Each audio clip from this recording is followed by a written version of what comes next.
Valentine day کو romance اور محبت کے دن میں کیسے تبدیل کیا گیا، اس کی بھی ایک پوری تاریخ ہے۔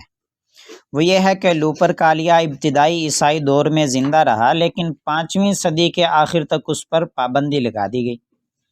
جب پوپ گیلیسیس نے 14 فروری کو سینٹ ویلنٹائن ڈے کے طور پر نامزد کیا، کیونکہ اسے لوپرکالیا غیر مسیحی قرار دیا گیا تھا، تو بعد میں 5ویں صدی میں پوپ گیلیسیس اول نے اس کافرانہ تقریبات کو ختم کرنے کے لیے سینٹ ویلنٹائن ڈے کو لوپرکالیا کے ساتھ ملا کر معاملات کو اور پیچیدہ بنا دیا۔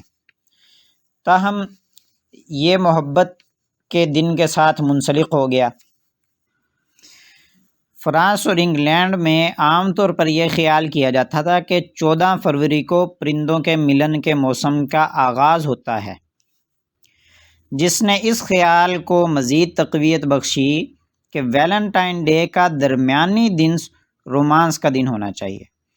انگریز شاعر جیفری چوسر پہلا شخص تھا جس نے سینٹ ویلنٹائن ڈے کو رومانوی جشن کے دن کے طور پر اپنی 1375 کی نظم میں درج کیا تھا۔